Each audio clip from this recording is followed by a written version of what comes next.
ओम नमः शिवाय। शिव जी सदा सहाय। ओम नमः शिवाय। गुरु जी सदा सहाय। जय गुरु जी। शुक्राना गुरु जी। अनंताम अनंताम अनंताम शुक्राना गुरु जी। हर हर महादेव। हर हर महादेव। जय भोलेनाथ बाबा की। जय भोलेनाथ बाबा। जय गुरु पा की जय। आज मैं रुद्र संहिता का पार्वती खंड 44वां अध्याय प्रारंभ करने जा रही हूँ। जय भोलेनाथ बाबा की।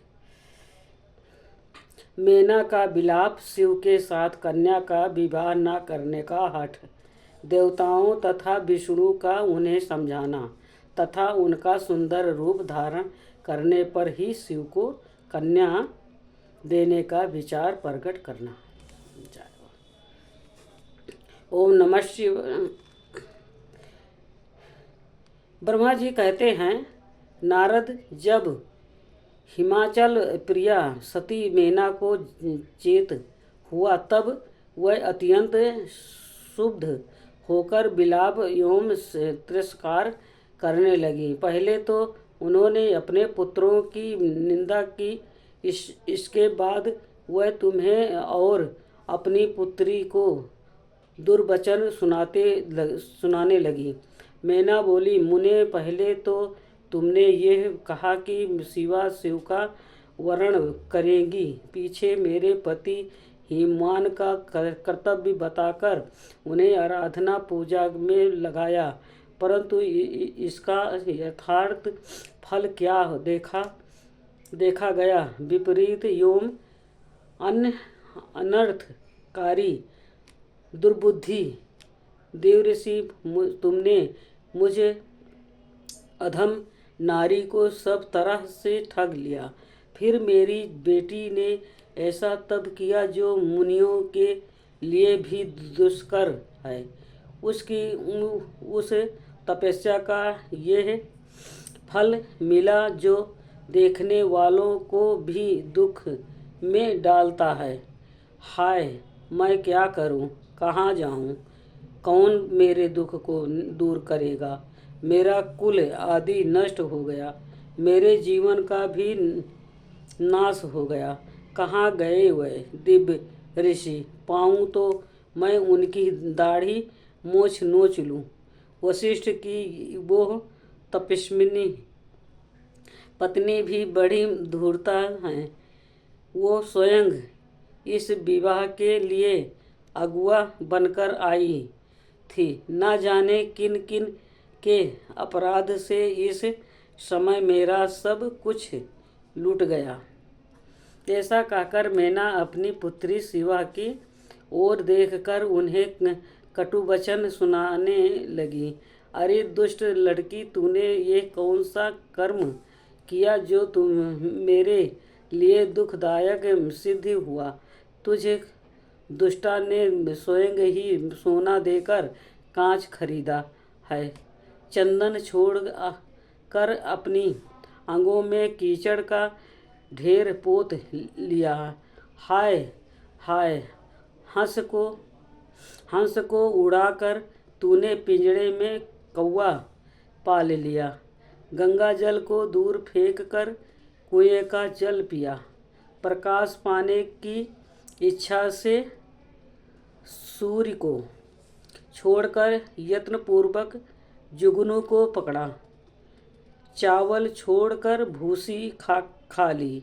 घी फेंक कर मोम के तेल का आदरपूर्वक भोग लगाया। सिंह का आश्रय छोड़कर सियार का सेवन किया। ब्रह्मा विद्या छोड़कर कुत्सित गाथा का श्रवण किया। बेटी, तूने घर में रखी हुई यश की मंगलमयी विभूति को दूर हटाकर चिंता की अमंगलमयी राख अपने पल्ले बांध ली, क्योंकि समस्त श्रेष्ठ देवताओं और विष्णु आदि परमेश्वरों को छोड़कर अपनी कुबुद्धि के कारण शिव को पाने के लिए ऐसा तय किया, तुझको, तेरी बुद्धि को, तेरे रूप को और तेरे चरित्र को भी बारंबार धिक्कार है। तुझे तपस्या का उपदेश देने वाले नारद को तथा तेरे सहायता करने वाली दोनों सखियों को भी धिक्कार है। बेटी, तुम दोनों माता पिता को भी धिक्कार है जिन्होंने तुझे जन्म दिया। नारद, तुम्हारी बुद्धि को भी धिक्कार है। सुबुद्धि देने वाले उस सप्तऋषियों को भी धिक्कार है। तुम्हारे कुल को धिक्कार है। तुम्हारी क्रिया दक्षता को भी धिक्कार है तथा तुमने जो कुछ किया उस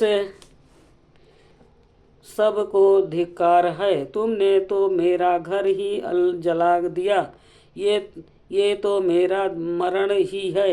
ये पर्वतों के राजा आज मेरे निकट ना आए।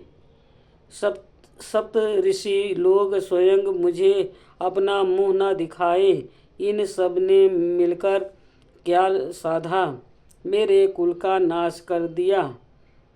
हाय, मैं बांझ क्यों नहीं हो गई, मेरा गर्भ क्यों नहीं गल गया, मैं अथवा मेरी पुत्री ही क्यों नहीं मर गई, अथवा राक्षस आदि ने भी आकाश में ले जाकर इसे क्यों नहीं खा डाला। पार्वती, आज मैं तेरा सिर काट डालूंगी, परंतु ये शरीर के टुकड़े लेकर क्या करूंगी। हाय हाय, तुझे छोड़कर कहाँ चली जाऊं, मेरा तो जीवन ही नष्ट हो गया। ब्रह्मा जी कहते हैं, नारद, ये कहकर मैना मूर्छित हो पृथ्वी पर गिर पड़ी। शोक रोष आदि से व्याकुल होने के कारण वह पति के समीप नहीं गई। देव ऋषि उस समय सब देवता कर्मांश है उनके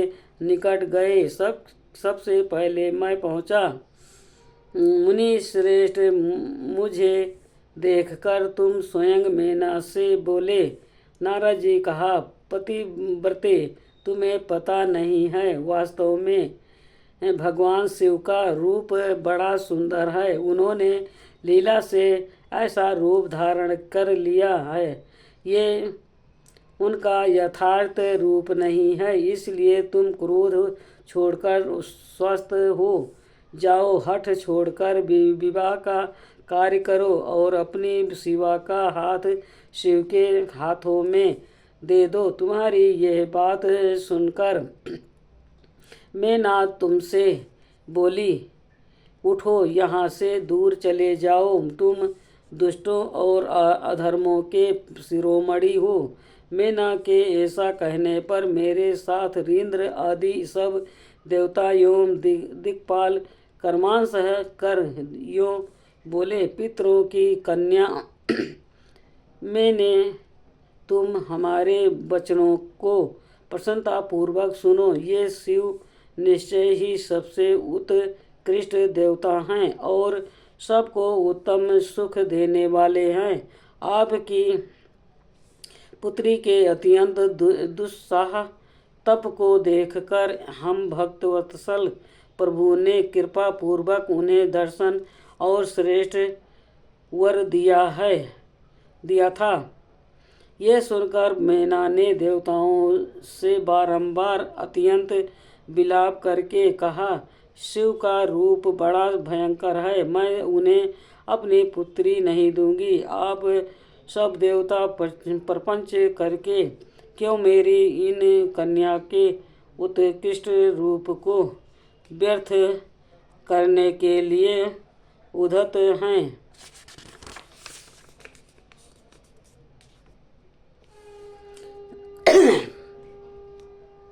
मुनीश्वर, उनके ऐसा कहने पर वशिष्ठ आदि सप्तऋषियों ने वहां आकर यह बात कही, पितरों की कन्या तथा गिरिराज की रानी मैंने हम लोग दोनों तुम्हारा कार्य सिद्ध करने के लिए आए हैं। जो कार्य सर्वथा उचित और उपयोगी है, उसे तुम्हारे हठ के कारण हम विपरीत कैसे मान ले।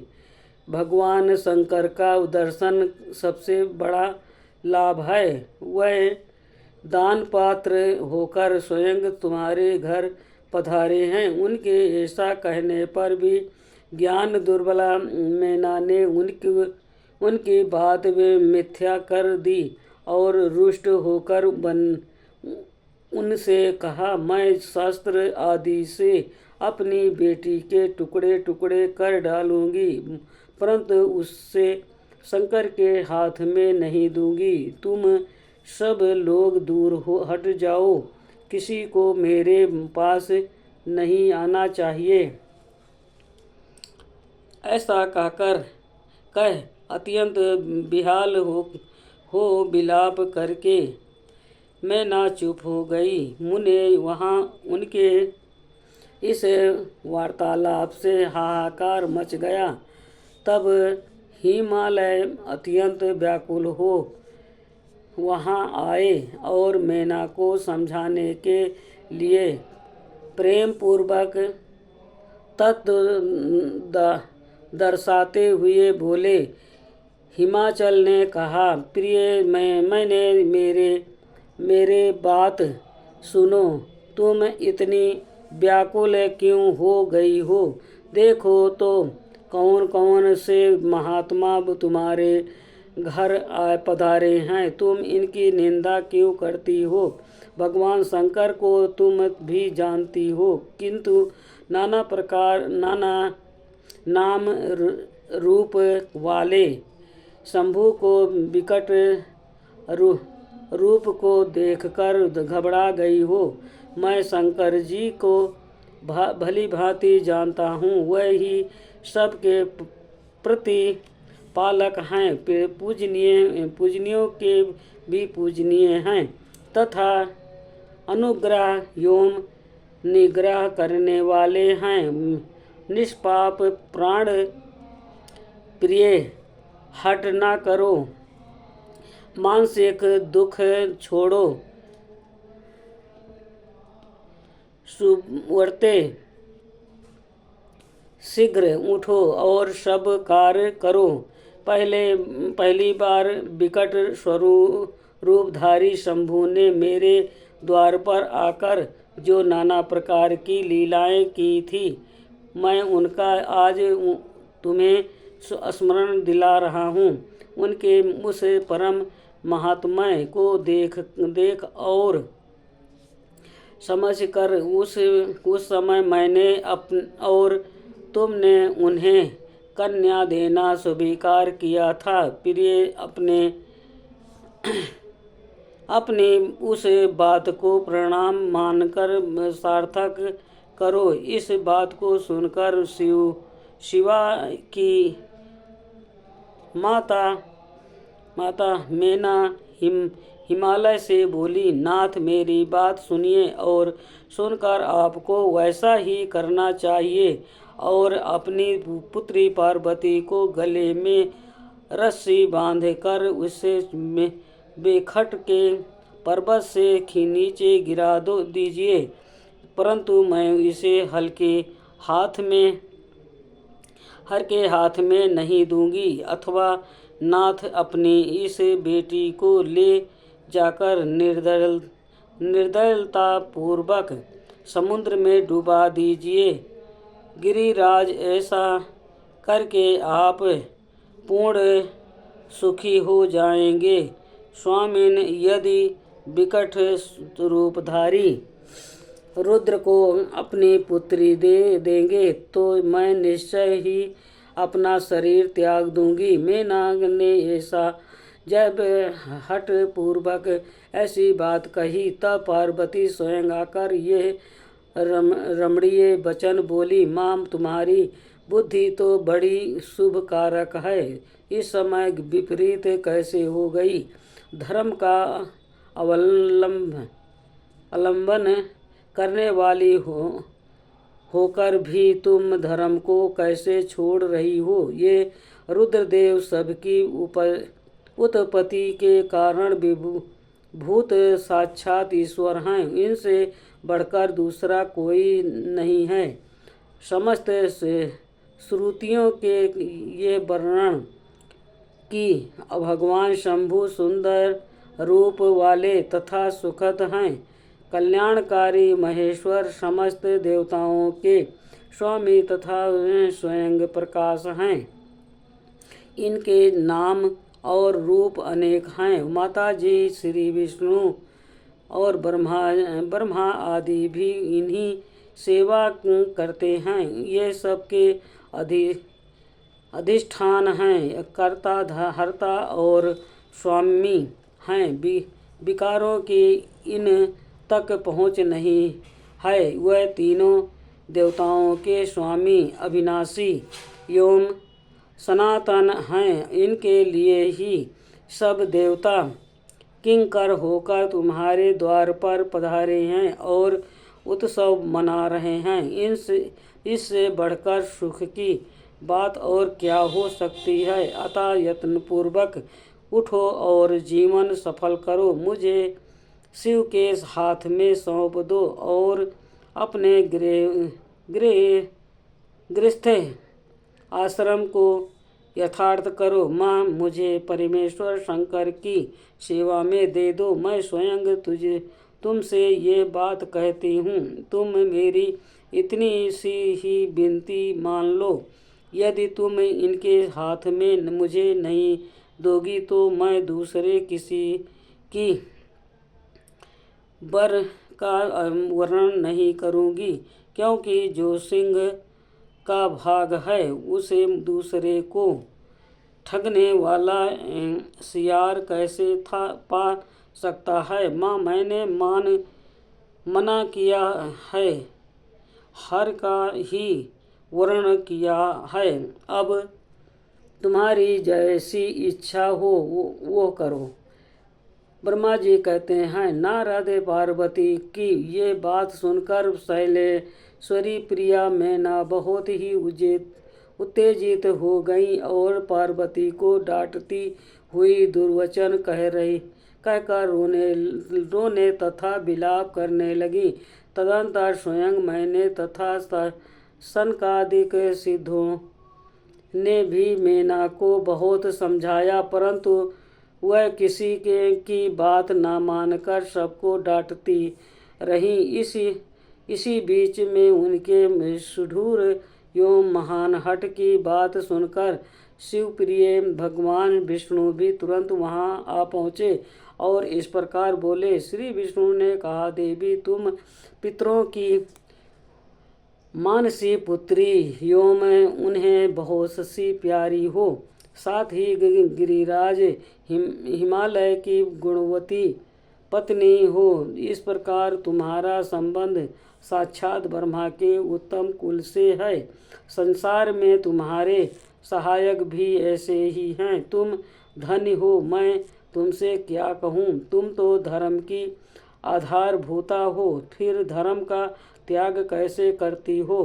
तुम ही अच्छी तरह सोचो तो ये सही। संपूर्ण देवता, ऋषि, ब्रह्मा जी और मैं सभी लोग विपरीत बात ही क्यों कहेंगे। तुम शिव को नहीं जानती, वह निर्गुण भी हैं और सगुण भी हैं, कुरूप भी हैं और स्वरूप भी हैं। सबके सेव्य तथा सत्य पुरुषों के आश्रय हैं। उन्होंने मूल प्राकृतिक रूपा देवी ईश्वरी का निर्माण किया और उनके इस बगल में पुरुषोत्तम का निर्माण करके बिठाया। उन्हीं दोनों के सगुण रूप में मेरी तथा ब्रह्मा की उत्पत्ति हुई। फिर लोकों का हित करने के लिए वह स्वयं भी रुद्र रूप से प्रकट हुए। तदंतर वेद, देवता तथा स्थावर जगम रूप से जो कुछ दिखाई देता है वो सारा जगत भी भगवान शिव से ही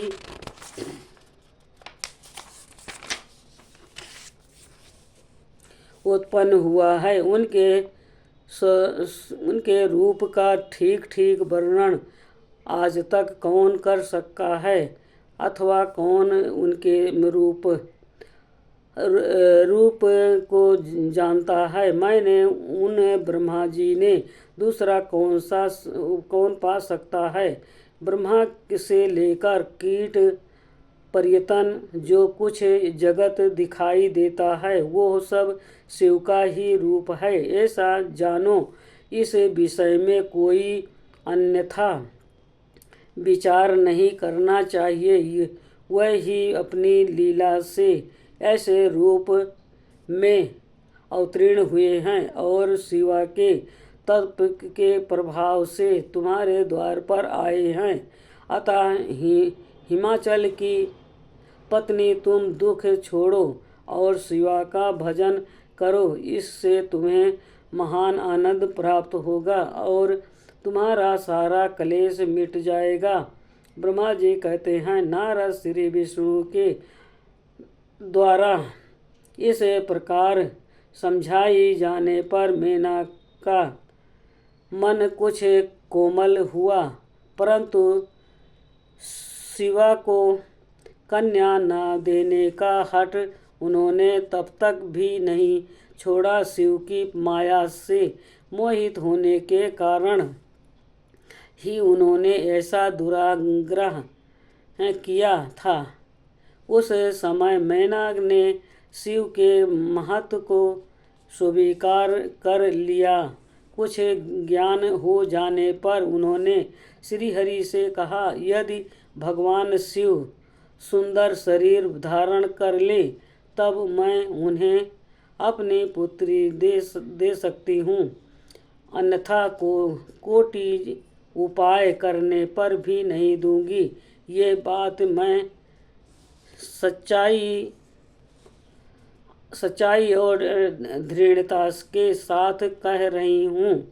ऐसा कहकर दृढ़तापूर्वक उत्तम व्रत का पालन करने वाली मेना शिव की इच्छा के प्रेरित हो चुप हो गई। धन्य है शिव की माया जो सबको मोह में डाल देती है।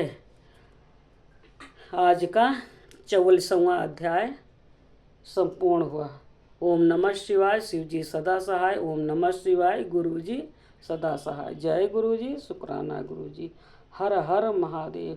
हर हर महादेव। अनंतम अनंतम अनंतम शुक्राना गुरुदेव। जय गुरुदेव।